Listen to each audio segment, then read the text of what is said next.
በማርያምና በቃል ኪዳን ታቦቱ መካከል ያለው ግንኙነት የመጀመሪያው መልአኩ ገብርኤል ለማርያም ያበሰራት ብስራት መካከል እርሱ ታላቅ ይሆናል የልዑል ልጅም ይባላል ጌታ አምላክም የአባቱን የዳዊትን ዙፋን ይሰጣል የሚል ነበር። እዚህ ጋር ቀጥታ የዳዊትና የኢየሱስ ግንኙነት ተፈጠረ። ሁለተኛው ለማርያም ግራ መጋባት የሰጣት መልስ ነበር። መንፈስ ቅዱስ ባንቺ ላይ ይመጣል የልዑልም ኃይል ይጸልልልሻል የሚል ነበር። ይህ መጸለል ወይም መሸፈን ወይም ማልበስ በብሉይ ኪዳን በአንድ አይነት ቃል የተጠቀሰበት ቦታ በዘጸአት 40 ከ34 እስከ 37 ነው።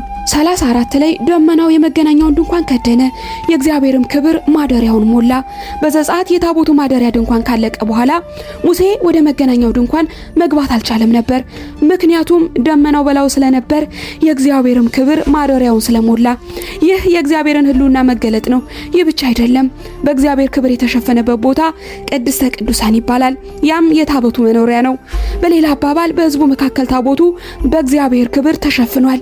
ልክ እንደ ማርያም የተሸከመችው የእግዚአብሔር የመጨረሻ መለኮታዊ መገለጥ ነው። ሰው ሆኖ በእውነት በእኛ ውስጥ ሊኖር። ወደ ዋናው ሐሳቤ ልግባ። ማርያም ኤልሳቤጥን መጎብኘት ስንመለከት ማርያም የምትኖረው ናዝሬት ነው በገሊላ። ኤልሳቤጥን ለማየት የሄደችው ወደ ተራራማ ሀገር ወደ ይሁዳ ከተማ። ወደ ታቦቱ ስንመጣ ታቦቱ ከፍልስጤም ወደ ይሁዳ ተወስዶ እዚያ እንደተቀመጠ ቀጥታ ወደ ኢየሩሳሌም እንዳልተወሰደ ቃሉ ይናገራል።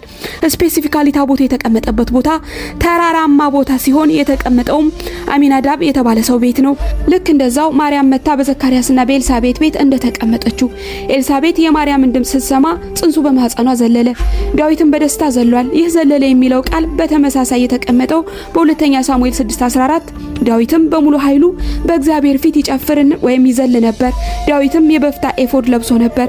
ዳዊት እየዘለለ ይጨፍር የነበረው የእግዚአብሔር ታቦት ወደ ከተማው ስለመጣ ነበር።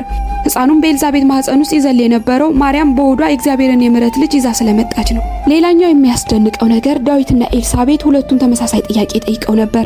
ዳዊት የእግዚአብሔር ታቦት ወደ እኔ እንዴት ይመጣል አለ። ሁለተኛ ሳሙኤል 6:9 ኤልሳቤጥም የጌታ እናት ወደ እኔ ትመጣ ዘንድ እንዴት ይሆንልኛል? ሉቃስ 1:43 የእግዚአብሔር ታቦት ዳዊት ጋር የቆየው ለ3 ወር ያክል ነበር። ማርያምም በኤልሳቤጥ ቤት የቆየችው ለ3 ወር ያክል ነበር። ሌላኛውን አስደናቂ ነገር ነግሬያችሁ እዚህ ጋር ልጨርስ። ማርያምና ዳዊት ተመሳሳይ ዝማሬን ዘምረው ነበር። በአንደኛ መጽሐፈ ዜና 16 ከ12 እስከ 13 ባሪያዎቹ የእስራኤል ዘር ለእርሱ የተመረጣችሁ የያዕቆብ ልጆች ሆይ የሰራትን ድንቅ አስቡ፣ ታምራትንም የአፉንም ፍርድ ለአብርሃም ያደረገውን ለይስሐቅም የማለውን ሉቃስ 1:54 እስከ 55 ለአባቶቻችን እንደተናገረ ለአብርሃምና ለዘሩ ለዘላለም ምሕረቱ ትዝ ያለው እስራኤል ብላቴናውን ረድቷል። አሜን። ማርያም ሆይ አንቺ ብጽዕት ነሽ። ኢየሱስ ጌታ ነው። ኢየሱስ የጌቶች ሁሉ ጌታ ነው። ኢየሱስ ያድናል። አሜን።